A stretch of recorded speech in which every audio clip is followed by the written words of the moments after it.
بسم اللہ الرحمن الرحیم۔ تلخیص دروس القرآن، مطالب الفرقان، سورۃ البقرہ نمبر 2، آیت نمبر 20۔ تفسیر القرآن بالقرآن از علامہ غلام احمد پرویز صاحب۔ اخذ و تلخیص محمد اکبر دکشت بھاردواج۔ نظر ثانی doctor Inam ul-Haq, M Phil P H D Islamic studies. سورۃ البقرہ آیت نمبر 20۔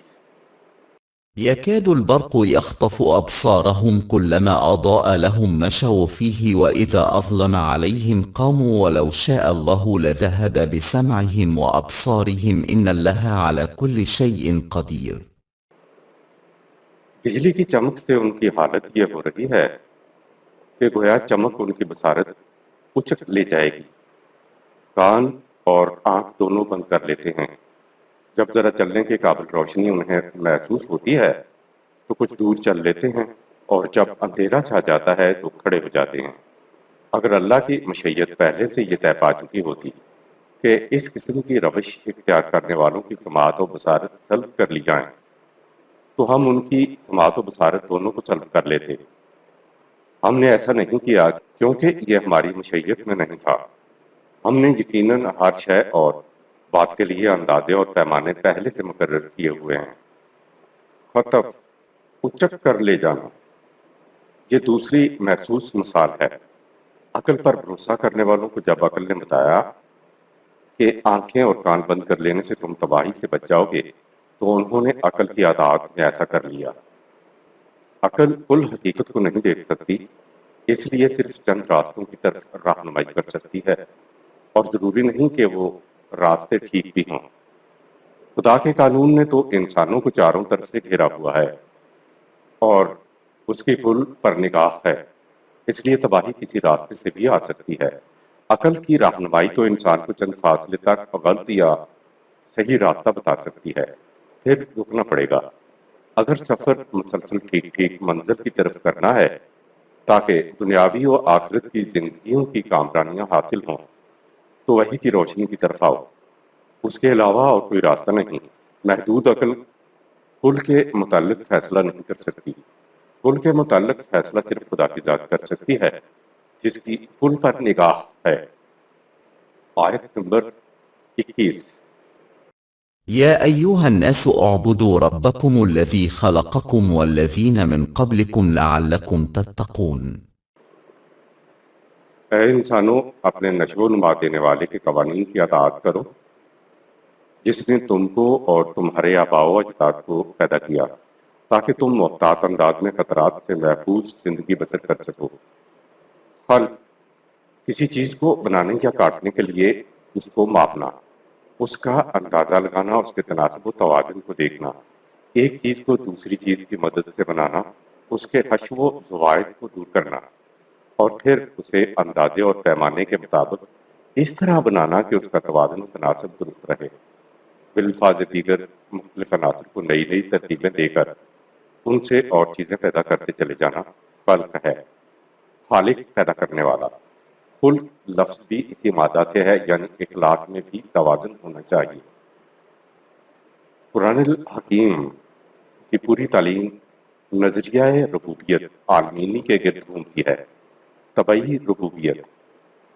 قرآن کریم کی ابتدا الحمدللہ رب العالمین سورہ 1 آیت 1 سے ہوتی ہے۔ اگر آپ معلوم کرنا چاہیں کہ قرآن کا عمود کیا ہے، اس کا بنیادی محور کیا ہے، اس کا بنیادی نقطہ کیا ہے، تو وہ ہے ربوبیت عالمینی۔ آپ دیکھیں گے کہ جس تکرار و اسرار سے رب کا تصور دہرایا گیا ہے، کوئی دوسرا تصور اتنا نہیں دہرایا گیا، بلکہ قرآن کے سارے تصورات اس مرکزی نقطہ کے گرد گھومتے ہیں۔ ربوبیت کے معنی ہے کسی شے میں جو کچھ بن جانے کے امکانات ہوں اسے آہستہ آہستہ نشو و نما دے کر وہ کچھ بنا دینا۔ مثلا آم کی گٹھلی کی ربوبیت یہ ہے کہ آہستہ آہستہ نشو و نما پا کر گٹھلی آم کا درخت بن جائے اور پھر اس میں ویسے ہی آم لگ جائے جس سے گٹھلی نکلتی ہے۔ مرغی کے چوزے کی ربوبیت یہ ہے کہ پرورش پا کر چوزہ مرغی بن جائے اور پھر اپنے جیسے چوزے پیدا کرنے لگے۔ انسان کے طبعی جسم کی یعنی انسانی بچے کی ربوبیت یہ ہے کہ بچہ جوان ہو کر بچے پیدا کرنے کا قابل ہو جائے۔ یہ عام کی، یہ مرغی کی اور انسان کی دائروی سائیکلک ربوبیت ہے، جس میں ایک زندگی ابتدا سے نشو و نما پا کر اپنے جیسا پیدا کرنے کے قابل ہوتی ہے۔ یہ طبعی ربوبیت کی منتہا ہے، اس لیے اس سے آگے طبعی زندگیاں نہیں جا سکتی، لوٹ کر اسی دائرے میں پھر سے آ جاتی ہیں۔ اس دائروی ربوبیت کے سلسلے کو توالید نو کہتے ہیں۔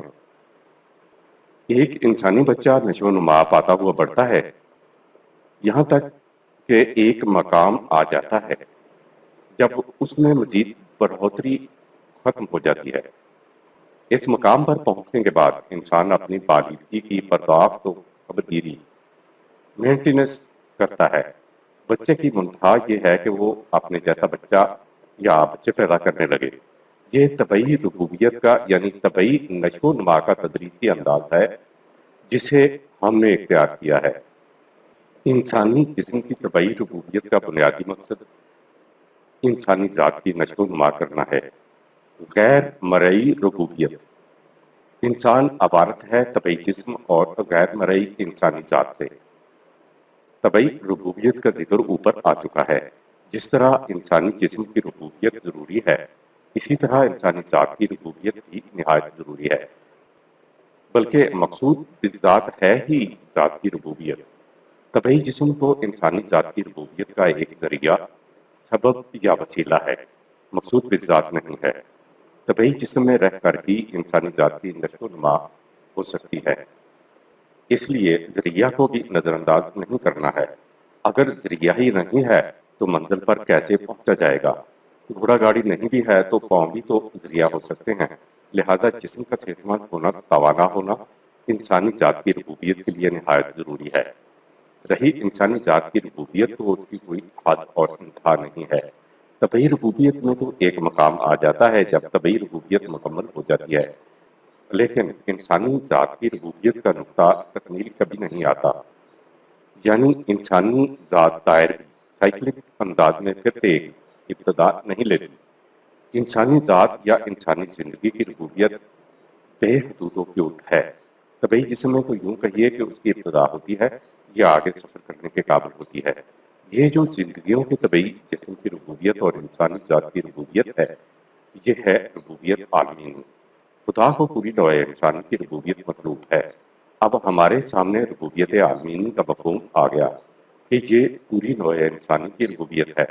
ہر فرد انسانیہ طبعی جسم کی ربوبیت کے اعتبار سے تکمیل کو پہنچ جائے اور اس کے بعد انسانیت یعنی انسانی ذات کی نشو و نما ہو جائے، اور انسانی ذات کی نشو و نما کسی مقام پر ہی نہ رکے۔ اس کے لیے قرآن نے کہا فَلَا تَمُوتُنَّ إِلَّا وَأَنْتُمْ مُسْلِمُونَ، سورہ 2 آیت نمبر 132۔ مرتے دم تک تم نے اسی انداز سے مسلم کی زندگی بسر کرنا ہے۔ یہ نہیں ہے کہ کوئی مقام آئے اور کہہ دیا جائے کہ بس اب تمہاری ذات کی تکمیل ہو گئی ہے۔ نہیں، مرتے دم تک تم نے قوانین خداوندی کے سامنے مسلم رہنا ہے، جھکے رہنا ہے۔ انسانی ذات کی ربوبیت حدود نا آشنا ہے۔ یہ تو طبعی زندگی ہے یا پھر رحبانیت کی زندگی ہے جس میں سمجھ لیا جاتا ہے کہ ہاں اب تکمیل ہو گئی۔ تکمیل کی تو بات ہی نہیں ہے۔ انسانی زندگی تو جوئے رواں ہے، آگے بڑھنا ہے، بڑھتے چلے جانا ہے، مسلسل حرکت ہے، فہم سعی و عمل ہے، متواتر جدوجہد ہے، کسی مقام پہ جا کر کھڑے ہو جانا موت ہے۔ جمود میں کھڑے ہو کر مسلم نہیں رہا جا سکتا، سورہ 2 آیت نمبر 132۔ ربوبیت عالمینی کے عظیم پروگرام کو پایہ تکمیل تک پہنچانے کا طریقہ کار۔ قرآن ربوبیت عالمینی کے بارے میں نظری اعتبار سے بتاتا ہے، دلائل لاتا ہے، شواہد لاتا ہے، اس کے لیے عملی پروگرام دیتا ہے کہ ربوبیت عالمینی کیسے ہو سکتی ہے۔ پہلے تو قرآن نے 3 گروہ مومن، کفار اور منافقین گنائے، پھر منافقین کو کفار میں شمار کرتے ہوئے 2 گروہ مومن اور کفار بتائے۔ موٹی تقسیم کے اعتبار سے یوں سمجھ لو کہ جو سمجھتے ہیں کہ زندگی بس اسی دنیا کی زندگی ہے، موت کے بعد کوئی زندگی نہیں، تو یہ گروہ محض عقل کی رہنمائی میں صرف اپنی قوم کی نشو و نما کی فکر کرتا ہے۔ ان کو مادی نظریہ حیات رکھنے والا گروہ کہیں گے۔ یہ صرف طبعی نشو و نما چاہنے والا گروہ ہوتا ہے۔ عقل کا یہ فریضہ ہی نہیں ہے کہ وہ کسی دوسرے کی بہبود کی فکر کرے۔ جب کوئی گروہ عقل کی رہنمائی میں زندگی بسر کرتا ہے تو اس کا نتیجہ طبعی نظریہ حیات اور تحفظ خواہش ہی ہوتا ہے۔ دوسرا گروہ صوفیاء کا ہے جو یکسر فریب میں مبتلا ہوتا ہے کہ یہ طبعی نشو و نما اس دنیا کی زندگی کوئی شے نہیں ہے، اصل شے روحانیت کی زندگی ہے۔ ہر شخص کی روحانیت اس کی اپنی ذہنیت کے مطابق اس کے اپنے تصور میں ڈلی ہوئی ہوتی ہے، کیونکہ ان کی روحانیت غیر محسوس ہے، اس لیے خارج میں اس کا کوئی وجود ہی نہیں ہوتا۔ یہ خوابوں کی دنیا کے اندر رہتے ہیں۔ یہ ایک فریب ہے۔ میری روحانیت کی نشو و نما ہو رہی ہے، جتنا جی چاہے خود کھا لیجیے، جتنا جی چاہے دوسروں کو دیتے چلے جائیے۔ نتیجے کے اعتبار سے یہ اور پہلا گروہ یکساں ہوتے ہیں۔ تیسرے گروہ مومنین کے بارے میں کہا، ربنا آتنا فی الدنیا حسنۃ وفی الآخرۃ حسنہ، سورۃ ہو آیت نمبر 201۔ یہ طبعی نشو و نما بھی چاہتے ہیں اور ذاتی نشو و نما بھی چاہتے ہیں۔ جس نے موت کے بعد زندگی کا سفر جاری رکھنا ہے، سارے قرآن میں صرف ایک جگہ روحانیت والے گروہ کا ذکر ہے کہ یہ وہ لوگ ہیں جنہوں نے خود رہبانیت اختیار کر لی تھی، ہم نے نہیں کہا تھا۔ اس ایک جگہ کے علاوہ سارا قرآن دو گروہوں کے ذکر سے بھرا پڑا ہے، یعنی کفار جو صرف اپنی نشو و نما کی فکر کرتے ہیں اور مومنین جو اپنے ساتھ دوسروں کی بہبود کی فکر کرتے ہیں۔ یہ کیوں ایسا کرتے ہیں؟ اس لیے کہ پہلے گروہ کا اپنی ذات اور آخرت پر یقین نہیں ہوتا، جبکہ دوسرا گروہ اپنی ذات اور آخرت پر یقین رکھتا ہے۔ کفار کے بارے میں قرآن نے کہا، والذین کفروا یتمتعون ویاکلون کما تاکل الانعام، سورہ 47 آیت نمبر 12۔ یہ وہ لوگ ہیں جو مادی مفادات سے فائدہ حاصل کرتے ہیں، کھاتے پیتے ہیں، مر جاتے ہیں، محض حیوانوں کی طرح زندگی بسر کرتے ہیں۔ آگے سارے قرآن میں ان ہی دو گروہوں کا ٹکراؤ آپ کو نظر آئے گا۔ خالق کے لیے لازم ہے کہ وہ فریضہ ربوبیت عطا کرنے کے لیے سامان نشو و نما بھی پیدا کرے۔ یا ایھا الناس اعبدوا ربکم الذی خلقکم والذین من قبلکم، سورۃ ہو آیت نمبر 21۔ رب العالمین پوری نوع انسانیت سے مخاطب ہو کر کہتا ہے کہ اے نوع انسانی، اپنے رب کے قوانین کی اطاعت میں اپنے آپ کو ڈھال لو، جس نے تمہیں اور تم سے پہلے گزروں کو پیدا کیا۔ عبادت کے معنی ہے قوانین خداوندی کی اطاعت کرنا، لہٰذا رب وہی ہو سکتا ہے جو اپنی مخلوق کی ربوبیت بھی کرے۔ خالق اور بھی ہو سکتے ہیں، اس لیے اس نے اپنے آپ کو احسن الخالقین کہا کہ سب سے احسن تخلیق کرنے والا۔ خالق کی یعنی پیدا کرنے والے کی ذمہ داری ہو جاتی ہے کہ وہ سامان نشو و نما فراہم کرے۔ ربوبیت میں تسلسل نہایت ضروری ہے۔ اگر درمیان میں انقطاع آ جاتا تو ہم آج نہ ہوتے۔ ہماری موجودگی اس بات پر شہادت ہے کہ خدا کے نظام ربوبیت میں تعمیر ہی تعمیر ہے، تخریب کا کوئی پہلو نہیں ہے، اور یہ کہ کبھی بھی ربوبیت کا سلسلہ منقطع نہیں ہوا۔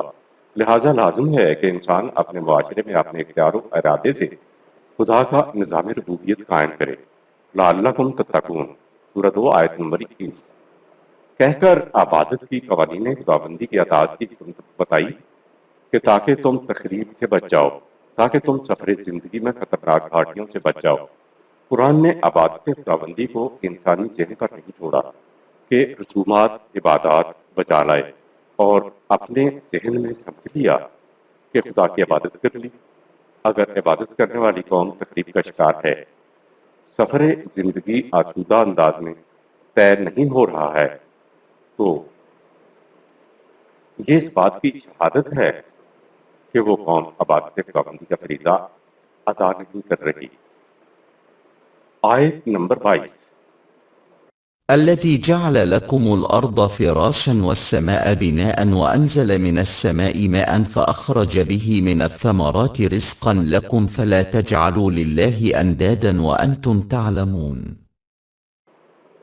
اس کے قوانین کی اطاعت کرو جس نے تمہارے لیے زمین کو پھیلا کر رہنے کے قابل بنا دیا اور آسمان کو محفوظ چھت بنایا اور بادلوں سے پانی برسایا اور اس پانی سے تمہارے رزق کے لیے فصلیں پیدا کی، تو خدا کا شریک مت ٹھہراؤ، اور تم خوب جانتے ہو کہ خدا کا کوئی شریک نہیں ہے۔ فراشن، فرش کے معنی ہے ہموار اور پر آسائش بچھونا، نیز پھیلانا بھی اس کے معنی ہے۔ سماع، بلندی، ہر وہ چیز جو ہمارے اوپر چھائی ہوئی ہو سما ہے، چھت بھی سما کہلاتی ہے، نیز بادل بھی، اس کی الٹ ارض ہے یعنی پستی۔ اندادن، ند، شریک، ہمسر، مد مقابل، بناءً، عمارت، یعنی جو چیز بھی تعمیر کی جائے اس کو بنا کہتے ہیں۔ ماءً، پانی، رزق، سامان نشو و نما، جعل، بنانا، ٹو میک۔ خدا الہ السما ہے تو ساتھ ہی الہ الارض بھی ہے، تو اے انسانوں تم قوانین خداوندی کی اطاعت کرو۔ خدا نے ربوبیت کے لیے سامان کی فراہمی کا انتظام کر رکھا ہے۔ آیات 2/21-22 کے درمیان فل سٹاپ نہیں ہے، دونوں آیات مسلسل چلتی ہیں۔ ان میں بتایا کہ خالق کی ربوبیت نے پیدا ہونے سے پہلے رحم مادر میں تمہاری پرورش کا انتظام کر دیا، اور پھر پیدا ہونے کے بعد اس نے سامان نشو و نما کو زمین میں پھیلا دیا۔ یہ زمین دونوں کام آ رہی ہے، یعنی رہائش کے لیے نہایت عمدہ فرش ہے، اور سامان نشو و نما کے خزانے اس میں بھر دیے گئے ہیں۔ آسمان کی محفوظ چھت اور بارش کا نظام فصلیں اگا کر تمہاری ربوبیت کا فریضہ سر انجام دے رہے ہیں۔ اب امید ہے سمجھ آ گیا ہوگا کہ قرآن نے الناس کہہ کر کیوں مخاطب کیا ہے۔ کسی خاص گروہ کو مخاطب نہیں کیا، بلکہ کافر اور مومن دونوں کے لیے اور ان کے بچوں کے لیے بھی خدا ربوبیت کا فریضہ ادا کر رہا ہے۔ زمین میں اور زمین پر بکھرا خدا کا دسترخوان رزقن لکم ہے، یعنی تم سب نوع انسانی کے لیے لکم مجموعہ ہے لام اور کن کا۔ لام کے معنی ہے فائدہ اور ملکیت۔ جب لام مخلوق کے لیے آئے تو معنی ہوتے ہیں فائدہ اٹھانا، یعنی رزق تم سب کے فائدے کے لیے دیا گیا ہے، اور جب لام خدا کے لیے آئے تو معنی ملکیت کے ہوتے ہیں۔ مثلاً وَلِلَّهِ مَا فِي السَّمَاوَاتِ وَمَا فِي الْأَرْضِ، سورۃ 53 آیت نمبر 31۔ للہ میں لام ملکیت کے لیے آیا ہے، اور معنی ہوں گے جو کچھ آسمانوں اور زمین میں ہے وہ سب اللہ کی ملکیت ہے۔ وَأَنْتُمْ تَعْلَمُونَ، سورۃ 2 آیت 22۔ اور جب تم جانتے ہو کہ سامان چیز کسی کی ملکیت نہیں ہو سکتے، تو پھر خدا کے ہمسر کیوں بناتے ہو، کھینچا تانی کیوں کرتے ہو، سارے انسانوں کی طرف رزق کو کیوں نہیں جانے دیتے، اپنے لیے سمیٹ کیوں لیتے ہو۔ ند کا مفہوم فلا تجعلوا للہ اندادا، سورہ 2 آیت 22۔ خدا کے ساتھ تم اور انداد نہ بناؤ۔ ند کی جمع انداد ہے۔ اس لفظ میں اس قسم کے برابر کا مفہوم ہے کہ ایک طرف کو کھینچے اور دوسرا دوسری طرف کو کھینچے۔ کہا کہ یہ نہ کرو۔ سامان نشو و نما اس لیے دیا کہ ربوبیت عالمینی ہو جائے۔ جو کچھ ہم نے دیا ہے اس میں ہر بچے کا سامان نشو و نما ہے۔ سامان نشو و نما کی بات کر کے یہ الفاظ اس لیے کہے کہ ہم تو اپنی ربوبیت کے تقاضے کی روح سے سامان نشو و نما کو ہر بچے کی طرف کھینچ رہے ہیں۔ تم کہیں کوئی ایسا نظام یا کوئی ایسا ذریعہ نہ بنا لینا کہ سامان نشو و نما کو اور طرف کھینچ کر لے جاؤ۔ اگر تم نے ایسا انتظام کیا تو یہ خدا کے شریک بنانا ہے۔ ان الفاظ کے معنی یہ نہیں ہے کہ تم بتوں کی پوجا نہ کرو۔ اگر سارے انسان بتوں کی پوجا کرنے لگیں تو خدا کا کیا سنور جائے گا، اور اگر نہ کریں تو اس کا کیا بگڑ جائے گا۔ قرآن انداد کہتا ہے کہ کوئی ایسی بات نہ کرو کہ جدھر ہم سامان ربوبیت کو کھینچ کر لے جانا چاہتے ہیں تم اسے کسی دوسری طرف کھینچ کر لے جاؤ۔ اس کھینچا تانی کو عربی میں ند کہتے ہیں، جس سے قرآن منع کرتا ہے۔ خدا اپنے قانون کی روح سے جس طرف سامان نشو و نما کو لے جانا چاہتا ہے، تم اپنے اختیار و ارادے سے اسے کھینچ کر دوسری طرف لے جاؤ گے تو یہ شرک ہوگا۔ انسان کے اختیار و ارادے کے سبب اس کو خود قوانین خداوندی کے مطابق اپنے معاشرے میں نظام ربوبیت کو قائم کرنا ہوگا۔ دیگر اشیائے کائنات میں تو اختیار و ارادہ نہیں ہے، اس لیے وہاں تو نظام ربوبیت از خود جاری و ساری ہے۔ انسان کو اپنے اختیار سے نظام ربوبیت قائم کرنے کے لیے خدا نے وحی کے ذریعے قوانین عطا کر دیے تاکہ انسان کائنات میں از خود جاری و ساری نظام ربوبیت سے اپنے آپ کو ہم آہنگ کر لے۔ انسان مالدار تبھی بنتا ہے جب وہ دوسروں کے حصے کے سامان نشو و نما کو سمیٹ لیتا ہے۔ ضرورت مندوں کے لیے سامان نشو و نما کو روک لینا کفر ہے، شرک ہے۔ جو کچھ خدا نے پیدا کیا ہے وہ سارا ضرورت مندوں کے لیے یکساں کھلا ہوا ہونا چاہیے۔ سوال للسائلین سورہ 41 آیت نمبر 10 کا یہی مفہوم ہے۔ آیت نمبر 23 وَإِن كُنتُمْ فِي رَيْبٍ مِّمَّا نَزَّلْنَا عَلَى عَبْدِنَا فَأْتُوا بِسُورَةٍ مِّن مِّثْلِهِ وَادْعُوا شُهَدَاءَكُم مِّن دُونِ اللَّهِ إِن كُنتُمْ صَادِقِينَ۔ اگر تمہیں اس بات میں شک و اضطراب ہے یا کوئی نفسیاتی الجھن ہے کہ سب کچھ کو خدا کی ملکیت قرار دینے والا یہ ضابطۂ حیات قرآن جو ہم نے اپنے بندے پر اتارا ہے ہماری طرف سے ہے یا نہیں، تو اس کی مانند ایک ہی صورت بنا لاؤ۔ اللہ کو چھوڑ کر اپنے سارے حمایتیوں اور مددگاروں کو بھی اس کام میں مدد کے لیے بلا لو۔ یہ کام کر کے دکھاؤ اگر تم اپنے دعوے میں سچے ہو۔ عبد برضا و رغبت خدا کا محکوم، مطیع، فرمانبردار اور غلام ہو جانا۔ صورت بلندی برتری، شرف و فضیلت، سطوت و شوکت، جاہ و جلال، زور و دبدبہ، نیز وہ عمارت جو خوبصورتی کے ساتھ منزل بمنزل آسمان کی طرف بلند ہو، ایسی عمارت کی ہر منزل کو صورت کہا جاتا ہے۔ اس اعتبار سے قرآن ایک عمارت ہے جو انتہائی زیبائی اور رعنائی لیے ہوئے بتدریج بلند ہوتی چلی جاتی ہے۔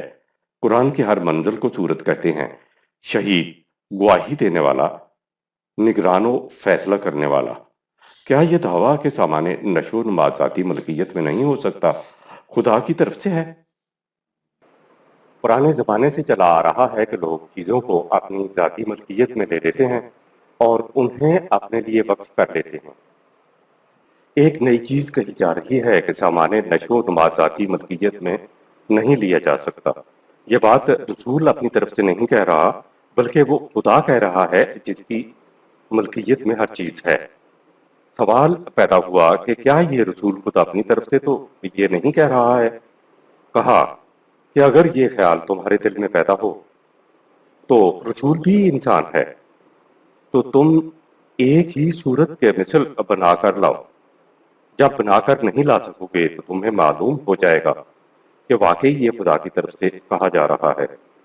ایک اور مقام پہ کہا کہ صحرائی اور شہری آبادیاں بھی اگر مل جائیں اور وہ ایک دوسرے کی مدد کرتے ہوئے کوشش کریں کہ اس قرآن کی مثل کوئی قرآن لے آئے تو وہ نہیں لا سکیں گے۔ سورہ 17 آیت 88۔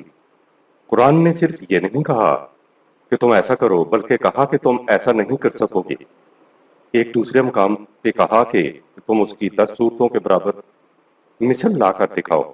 ایک اور مقام پہ کہا کہ تم ایک بات ہی اس جیسی مثل کر کے بتا دو اگر تم سچے ہو۔ سورہ 52 آیت نمبر 34 اور زیر غور آیت میں کہا کہ تم اس کی مثل ایک ہی صورت لا کر بتا دو۔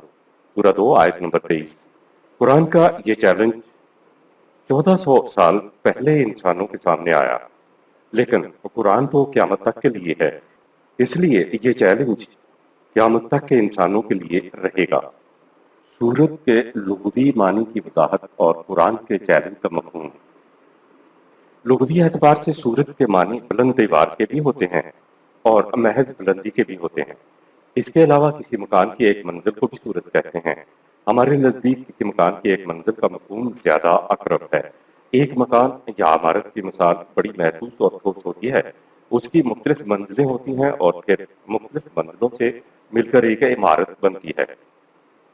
یوں قرآن کریم ایک کلی ضابطہ، ایک مکمل ہدایت بنتا ہے، لیکن اس کے مختلف شعبے ہیں۔ مثلا آئلی و معاشرتی زندگی ہے، معاشی و سیاسی زندگی ہے، اور ایک دائرے کے اندر بسنے والی ایک جماعت کی زندگی ہے، بین الاقوامی اور عالمگیر انسانیت کی زندگی ہے۔ اس دنیا کی زندگی ہے اور آنے والی زندگی ہے۔ گویا یوں کہیے کہ ایک عظیم الشان عمارت کی مختلف منزلیں ہیں۔ قرآن نے ایک جگہ تو کہا کہ پوری کی پوری عمارت کے مطابق دوسری عمارت بنا کر دکھاؤ، پھر سمٹا کر کہا کہ اس کی ایک منزل کے مطابق ہی تم بنا کر دکھا دو، یعنی زندگی کے تمام گوشوں کے لیے نہ صحیح، زندگی کے کسی ایک گوشے کے بارے میں ضابطہ بنا کر دکھا دو۔ یہ قرآن کا معجزہ ہے۔ اعجاز کے معنی ہے کہ اگلا شخص عاجز آ جائے، کہا کہ تم کسی اعتبار سے اس کی مثل نہیں بنا سکتے۔ زبان کے اعتبار سے عرب بڑے ہی فصیح البیان تھے، لیکن تحریر کے اعتبار سے اتنا پختان تھا کہ یہ قرآن عربی زبان میں نثر کی پہلی کتاب ہے۔ زیادہ تر کہا جاتا ہے کہ فصاحت و بلاغت کے اعتبار سے یہ قرآن ایسا ہے کہ یہ اس کی مثل نہیں لا سکتے۔ یہ بات بھی ٹھیک ہے، لیکن ہم اس کو ترجیح دیں گے جسے قرآن نے خود بتا دیا کہ وہ کیا چیز ہے جس کی مثل یہ نہیں لا سکتے۔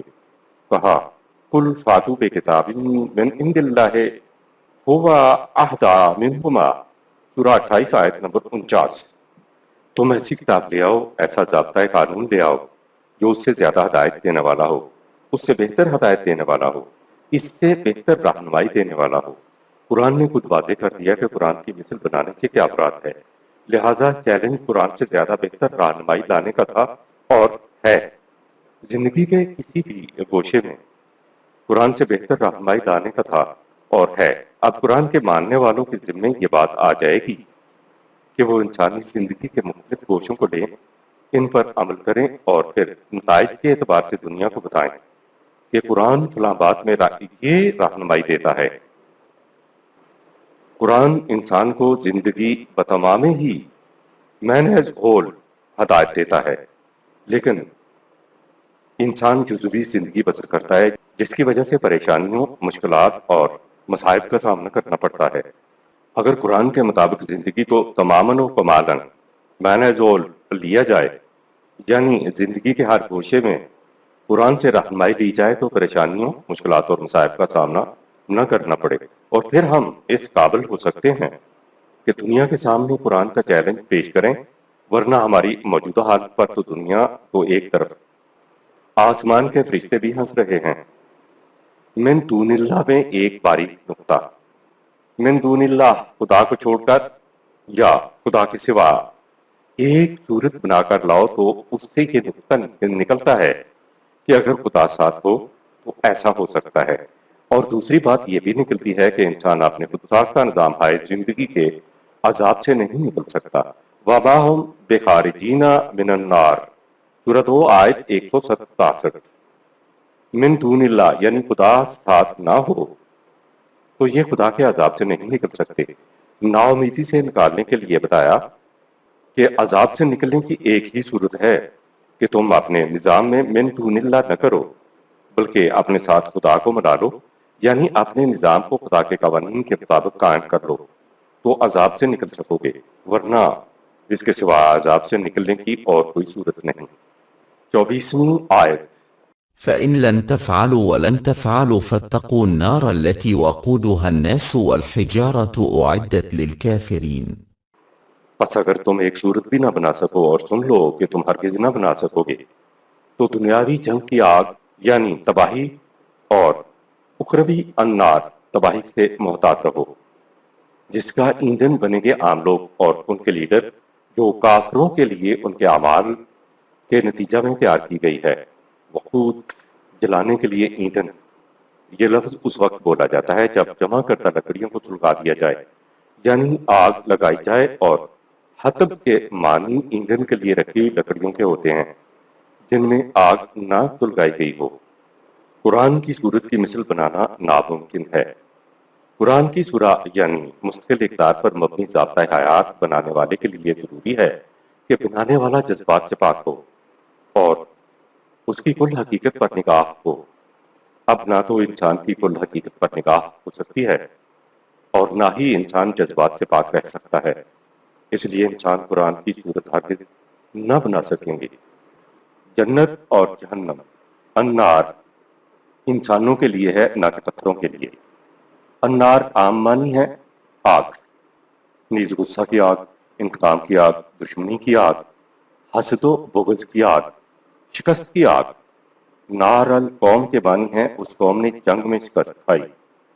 خود قرآن نے اسے تباہی و بربادی، شکست و ہزیمت کے معنوں میں استعمال کیا ہے۔ قرآن میں عام طور پر النار سے مراد جہنم ہے، جہاں انسانیت جلائی جاتی ہے۔ نیز النار کے معنی ہیں دل کی ریختگی۔ دیکھیے سورہ 104 آیت نمبر 6 تا 7۔ تباہی کے کنارے پر ہونا، دیکھیے سورہ 9 آیت نمبر 109۔ عذاب کی کیفیت میں ہونا، دیکھیے سورہ 9 آیت نمبر 110۔ اگر النار کے متعلق یہ سمجھا جائے کہ جن لوگوں کو چیلنج تھا صرف ان کے لیے کہا گیا ہے کہ ان کے لیے النار ہے، تو عربوں کے ہاں النار کے معنی جہنم کے علاوہ جنگ کے بھی ہیں۔ فَاتَّقُوا النَّارَ الَّتِي وَقُودُهَا النَّاسُ وَالْحِجَارَةُ، سورہ 2 آیت نمبر 24۔ کا عمومی ترجمہ ہے بچوس آگ سے جس کا ایندھن انسان اور پتھر ہیں۔ اس ترجمے میں ایک مشکل ہے کہ انسانوں کو تو ان کے غلط اعمال کی وجہ سے آگ میں جھونکا جائے گا، لیکن کوئی پوچھ سکتا ہے کہ پتھروں نے کون سے غلط اعمال کیے ہیں جن کی وجہ سے ان کو آگ میں جھونکا جا رہا ہے، اور یہ کہ پتھروں کو آگ میں ڈالنے کا فائدہ کیا ہے؟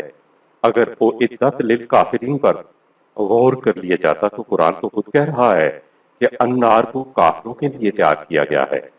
پتھر کافر اور مومن نہیں ہوتے۔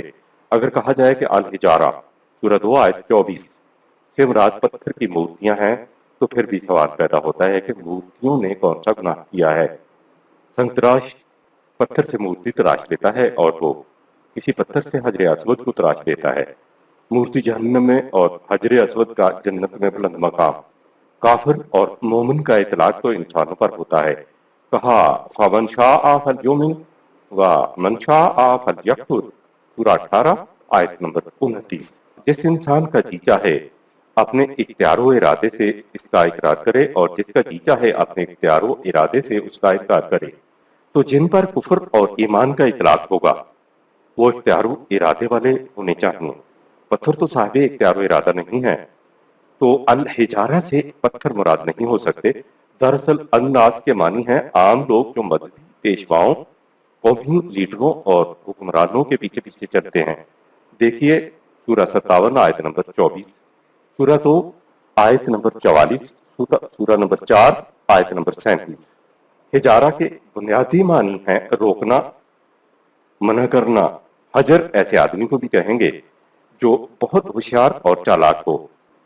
ایسے لوگوں کو قرآن نے ذی الحجر کہا ہے، یعنی ارباب دانش و بینش جو چالاک و ہوشیار ہوں، اور یہ مذہبی پیشوا، قومی لیڈر یا ارباب اقتدار ہی ہوتے ہیں۔ الناس والحجارہ کے معنی ہیں عوام اور ان کے لیڈر۔ پتھر کو بھی حجر اس لیے کہتے ہیں کہ وہ راستے میں رکاوٹ بنتا ہے۔ حجارہ کے معنی عقل کے بھی ہوتے ہیں جو بتاتی ہے کہ کب اور کہاں جا کے رکنا ہے۔ خود عقل کے معنی بھی روکنے اور منع کرنے کے ہیں۔ حجارہ سے مراد لیڈر اور سردار ہیں۔ جہنم کافروں کے لیے بنائی گئی ہے، نہ کہ پتھروں کے لیے۔ 25ویں آیت۔ وبشر الذين آمنوا وعملوا الصالحات أن لهم جنات تجري من تحتها الأنهار كلما رزقوا منها من ثمرة رزقا قالوا هذا الذي رزقنا من قبل وأتوا به متشابها ولهم فيها أزواج مطهرة وهم فيها خالدون۔ اے رسول، ان لوگوں کو جو قوانین خداوندی پر ایمان لائے اور ان قوانین کے مطابق زندگی کی ناہمواریوں کو دور کرنے کے لیے صلاحیت بخش و توازن بدوش کام کیے، ان کو اس بات کی خوشخبری دے دو کہ ان کے لیے ایسے باغات ہوں گے جن کی شادابی کو برقرار رکھنے کے لیے نہریں رواں دواں ہوں گی۔ اور جب اور جہاں بھی کسی جماعت نے ایسی روش اختیار کی تو انہوں نے رزق پا کر کہا کہ یہ تو وہی ہے جو ہم سے پہلوں کو دیا جاتا رہا۔ ان سے کہا جائے گا نہیں، یہ ہو وہی نہیں، البتہ ان کے پیکر زمانے کے بدلتے ہوئے تقاضوں سے ملتے جلتے ضرور ہیں۔ اور جب تک اس روش کا حامل معاشرہ قائم رہے گا، ان کے لیے طبیعت میں ہم آہنگ پاکیزہ سیرت کے حامل ہم سفر ساتھی ہوں گے، اور قوانین خداوندی سے جڑے رہنے سے وہ ایسے ماحول میں ہمیشہ رہیں گے۔ تجری من تحتہا الانہار، یہ عربوں کے ہاں ایک محاورہ ہے۔ عرب محاورے کے طور پر ان باغات کے لیے جو سرسبز و شاداب ہوں، یا سیراب کھیتوں کے لیے جو سرسبز و شاداب ہوں، یا سدا بہار زندگی کے لیے تجری من تحتہا الانہار بولتے تھے، کیونکہ سرسبزی اور شادابی کے لیے رواں پانی کی ضرورت ہوتی ہے، اس کے بغیر سرسبزی پیدا نہیں ہو سکتی۔ عرب کھیتوں اور باغات کی سیرابی کے لیے چھوٹی چھوٹی نالیوں کو بھی نہر کہہ دیا کرتے تھے۔ تھوڑا سا کہیں پانی جمع پایا اس کو بحر کہہ دیا کرتے تھے، یعنی وہ بحر صرف سمندر ہی نہیں کہتے تھے، کو نہیں کہتے تھے۔ دوسرے مقام پہ تجری من تحت الانہار کی تشریح کے لیے کہا وَكُلُهَا دَائِمٌ وَذِلُّهَا، سورہ 13 آیت نمبر 35، جن کے سایوں میں دوام ہوگا، یہ ہمیشہ رہیں گے۔ جنت و جہنم کا دار و مدار انسانوں کے اس نظام سے وابستہ ہے جو وہ خود قائم کرتے ہیں۔ ہماری بصیرت کے مطابق قرآن نے جنت اور جہنم کی جو تصریحات بیان کی ہیں، ان کے مطابق ان دونوں کی ابتدا اسی دنیا سے ہو جاتی ہے۔ دنیا کا جہنم غلط نظام زندگی کا نتیجہ ہوتا ہے، جس کے اندر لیڈر اور متبعین دونوں شامل ہوتے ہیں۔ اس کے برعکس جنت صحیح نظام زندگی کا نتیجہ ہوتی ہے، جس میں لیڈر اور متبعین دونوں شامل ہوتے ہیں۔ اور ظاہر ہے کہ صحیح نظام وہی ہو سکتا ہے جس کو قوانین خداوندی کے مطابق استوار کیا گیا ہو۔ آپ نے دیکھا قرآن اس آیت میں النار یعنی عذاب جہنم کے مقابلے میں جنت کو لے آیا، کہا وَبَشِّرِ الَّذِينَ آمَنُوا وَعَمِلُوا الصَّالِحَاتِ أَنَّ لَهُمْ جَنَّاتٍ تَجْرِی مِن تَحْتِہَا الْأَنْہَارُ، سورہ 2 آیت نمبر 25۔ ان لوگوں کو جو قوانین خداوندی پر ایمان لائے اور ان قوانین کے مطابق زندگی کی ناہمواریوں کو دور کرنے کے لیے صلاحیت بخش و توازن بدوش کام کیے، ان کو اس بات کی خوشخبری دے دو کہ ان کے لیے ایسے باغات ہوں گے جن کی شادابی کو برقرار رکھنے کے لیے نہریں رواں دواں ہوں گی۔ جنت کے لیے شرط بتا دی، ایمان اور اعمال صالحہ، یعنی جو قوم ضابطۂ خداوندی کے مطابق زندگی بسر کرے گی اس کا نتیجہ اس دنیا میں بھی جنت ہے اور آخرت میں بھی جنت ہے۔ اوپر آیت میں جہنم کے لیے شرط بتا دی، قوانین خداوندی کے خلاف نظام میں زندگی بسر کرنے کا نتیجہ اسی دنیا میں جہنم ہے۔ جنت قرآن کریم کی معطل اصطلاح ہے، اس سے سارا قرآن بھرا پڑا ہے۔ لفظ استعمال ہوا ہے جنات، سورہ 2 آیت 25، جو جمع کا صیغہ ہے۔ پہلی جنت تو اسی دنیا کی جنت ہے، کیونکہ زندگی اسی دنیا میں ختم نہیں ہوتی، موت کے بعد آگے بھی چلتی ہے، تو دنیاوی جنت کا تسلسل آخرت کی جنت ہے۔ یوں دو جنتیں ہوئیں۔ اس کے لیے کہا وَلِمَنْ خَافَ مَقَامَ رَبِّهِ جَنَّتَانِ، سورہ 55 آیت 46، جس کو اپنے رب کے سامنے کھڑے ہونے کا خیال ہے اس کے لیے دو جنتیں ہیں۔ نظام خداوندی ہو یا باطل نظام، دونوں کو انسان اپنے اختیار و ارادے سے خود قائم کرتا ہے۔ انہی نظاموں کے اندر زندگی بسر کرنے کا نتیجہ اس دنیا میں جنت و جہنم پوشیدہ ہوتا ہے، کیونکہ غلط یا صحیح نظام کے نتائج سب کو پہنچ رہے ہوتے ہیں۔ زوج کا مفہوم وَلَهُمْ فِيهَا أَزْوَاجٌ مُطَهَّرَةٌ، سورہ 2 آیت 25، ان کے لیے طبیعت میں ہم آہنگ پاکیزہ سیرت کے حامل ہم سفر ساتھی ہوں گے۔ ہر ساتھی اطہر ہوگا، پاکیزہ ہوگا۔ زوج کے معنی بیوی نہیں ہے، اس کے معنی ہے ایسا رفیق یا ایسے رفیق جن کے ساتھ ملے بغیر اپنی تکمیل نہ ہو سکے، یعنی کمپلیمنٹری ٹو ایچ ادر۔ گاڑی کے دو پہیے ایک دوسرے کے زوج ہوتے ہیں۔ اگر گاڑی کا ایک پہیہ نہ ہو یا خراب ہو تو دوسرا پہیہ کوئی نتیجہ نہیں دے سکتا، بیکار ہو جاتا ہے۔ وَعَمِلُوا الصَّالِحَاتِ کا مفہوم انسان کا ایسا کچھ کرنا جس سے دوسرے انسان یا انسانوں کا حسن کارانہ انداز میں توازن قائم ہو جائے، معاشرے کی ناہمواریاں دور ہو جائیں۔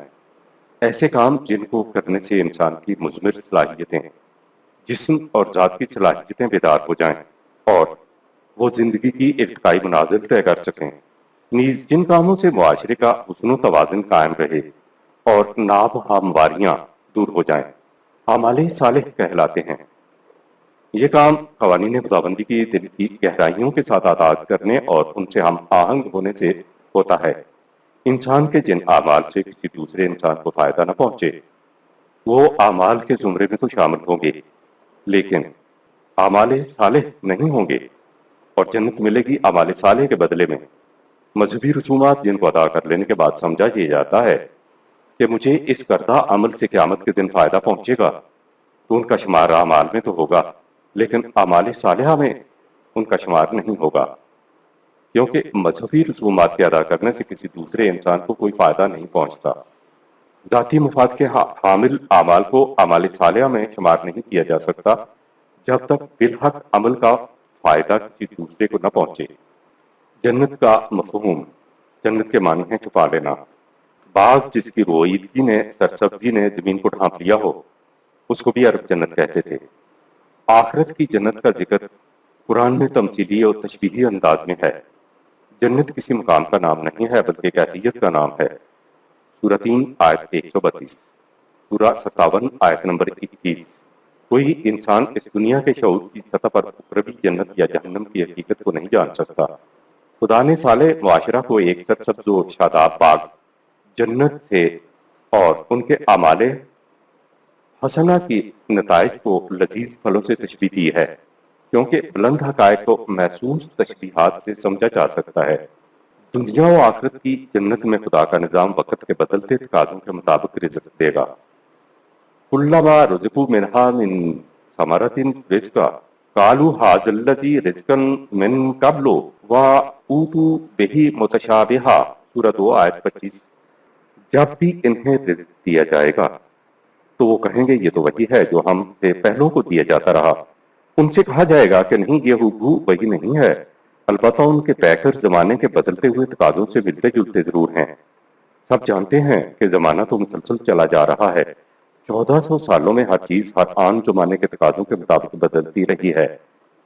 ایک انسان کی زندگی کے اندر زمانے کے تقاضے حالات کے ساتھ ساتھ بدلتے چلے جاتے ہیں۔ بچوں کا تقاضا دودھ کا ہوتا ہے، کچھ عمر بڑھی تو ٹھوس غذا کی ضرورت ہوتی ہے، یہاں تک کہ دودھ کا تقاضا ایک وقت ختم ہو جاتا ہے اور بچہ ٹھوس غذا پر آ جاتا ہے۔ قرآن یہ کہہ رہا ہے کہ نظام خداوندی کے جس دور کے اندر انسان کو سامان نشو و نما دیا جائے گا تو وہ کہیں گے کہ ایسا سامان نشو و نما تو ہم سے پہلے ہو گزروں کو بھی دیا جاتا رہا تھا۔ ان سے کہا جائے گا کہ نہیں، یہ تمہارے زمانے کے تقاضوں سے ملتا جلتا رزق ہے جو تمہیں دیا جا رہا ہے۔ رزق بہرحال ذریعہ نشو و نما ہے۔ عربی میں رزق اس کو کہتے ہیں جس سے انسان کی جسمانی اور ذاتی صلاحیتیں نشو و نما پائیں، لیکن رزق کے لیے ان کے ہاں 2 شرطیں ہیں کہ وہ بقدر ضرورت ملے اور پر وقت ملے۔ اگر رزق پر وقت اور بقدر ضرورت نہ ملے تو عرب اس کو رزق کہتے ہی نہیں۔ 1400 سال پہلے بھی رزق نشو و نما کے کام آتا تھا اور آج بھی اس کا یہی مقصد ہے، لیکن آج رزق کی شکلیں بدلی ہوئی ہیں۔ جنت میں جو رزق دیا جائے گا اس کی شکلیں وقت کے تقاضوں کے مطابق بدلی ہوئی ہوں گی، لیکن رزق کا مقصد نشو و نما ہی ہوگا۔ یہ بات یاد رہے کہ طبعی زندگی کی جس قدر آسائشوں کی آرائشوں کی ضرورت ہے وہ سب اس دنیا کی جنت میں آ جاتی ہیں، لیکن جن چیزوں کا نام لے کر ذکر کیا گیا ہے وہ ہیں جو قرآن کے اولین مخاطب قوم کی نگاہوں میں زندگی کی خوشگواریاں، سرفرازیاں، شادابیاں اور سیرابیاں تھیں۔ مثلا ٹھنڈے صاف پانی کے چشمے، باغات، پھلوں سے لدے ہوئے درخت، وہ پھل ایسے کہ جو ہر ایک کی جھولی میں آ جائیں، پرندوں کے گوشت، آب رواں کے کنارے صوفے بچھے ہوئے قالین، حریر و اطلس کے پردے، چاندی سونے کے ضرور۔ یہ تمام چیزیں ایسی ہیں جو عام طور پر زندگی کی آسائشیں گنی جاتی ہیں، اور خاص طور پر اولین مخاطب قوم کے نزدیک تو یہ زندگی کی آسائشوں کی گویا معراج تھی۔ جن چیزوں کا قرآن میں ذکر آیا ہے وہ اخروی جنت میں بائنہ ہی یہی چیزیں نہیں ملیں گی۔ یہ بات تو قرآن نے یہ کہہ کر صاف کر دی کہ وَأُوتُوا بِهِ مُتَشَابِهًا، ہر دور میں ملتی جلتی چیزیں ہر زمانے کے تقاضوں کے مطابق دی جائیں گی۔ اگر اس زمانے میں آج کی آسائشوں کا ذکر کیا جاتا تو ان کی سمجھ میں بات نہ آتی کہ قرآن کیا کہہ رہا ہے۔ جہاں تک اخروی زندگی کی جنت اور جہنم کا تعلق ہے تو ہم زندگی کے موجودہ شعور کی بنیاد پر سمجھ نہیں سکتے، اس لیے قرآن نے اخروی جنت اور جہنم کو تمثیلی انداز میں بیان کیا ہے۔ جنتی زندگی کی جن چیزوں کا ذکر کیا گیا ہے وہ اخروی زندگی میں طبعی زندگی کی چیزوں کے بائنہ ہی نہیں ملے گی۔ قرآن نے خود کہہ دیا کہ مثل الجنت التی وعد المتقون، سورہ 13 آیت نمبر 35۔ جس جنت کا وعدہ متقیوں سے کیا جاتا ہے، اس کی مثال کو یوں سمجھو، آگے ہے تجری من تحتہا الانہار اکلھا دائم و ذلھا، سورہ 13 آیت نمبر 35۔ یہ حقیقی نہیں، تمثیلی بیان ہے۔ دوسرے مقام پہ ہے مثل الجنة التي وعد المتقون فيها أنهار من ماء غير آسن وأنهار من لبن لم يتغير طعمه وأنهار من خمر لذة للشاربين۔ سورہ 47 آیت نمبر 15۔ اس آیت میں جتنی چیزیں گرائی گئی ہیں، اس سے پہلے کہا کہ اس کی مثال کیوں سمجھو، اس سے بھی زیادہ واضح طور پر دوسرے مقام پر بات کہی گئی، فَلَا تَعْلَمُ نَفْسٌ مَّا أُخْفِيَ لَهُم مِّن قُرَّةِ أَعْيُنٍ، سورہ 32 آیت نمبر 17۔ کوئی شخص دنیاوی شعور کی سطح پہ نہیں جان سکتا کہ اس کی آنکھوں کی ٹھنڈک کا سامان کیا پوشیدہ رکھا ہوا ہے۔ یہ بتانے کے لیے کہ آنکھوں کی ٹھنڈک کا سامان کیوں ملے گا، کہا جزام بما کانوا یعملون، سورہ 32 آیت نمبر 17۔ یہ بخشیش میں نہیں، ان کے اپنے اعمال کا ہی نتیجہ ہے۔ یہ جو مابعد طبیعیات، بسیط حقائق، ایبسٹریکٹ ٹروتھ ہیں، ان کو مثال سے سمجھا جا سکتا ہے، وہ حقیقی انداز میں سمجھ میں نہیں آ سکتی۔ ہم تو یہ بھی نہیں سمجھ سکتے کہ اخروی زندگی میں زندگی کی نوعیت و کیفیت کیا ہوگا، وہاں کے قواعد کس قسم کے ہوں گے، کیونکہ قرآن انسانوں کی زبان میں نازل ہوا ہے، اس لیے ان چیزوں کو انسانوں کی زبان میں تشبیہات اور استعارات سے ہی سمجھایا جا سکتا تھا۔ دنیا کی جنت میں تو اشیاء اسی شکل کے اندر سامنے آئیں گی جو بیان ہوئی ہیں، یا زمانے کے تقاضوں سے ملتی جلتی ہوئی ملیں گی، لیکن اخروی زندگی کی نوعیت، کیفیات و قواعد کو محسوسات میں بیان نہیں کیا جا سکتا، ان کو تشبیہات ہی میں بیان کیا جا سکتا تھا۔ غالب کا شعر ہے، ہر چند ہو مشاہدہ حق کی گفتگو، بنتی نہیں ہے وعدہ و ساغر کہے بغیر۔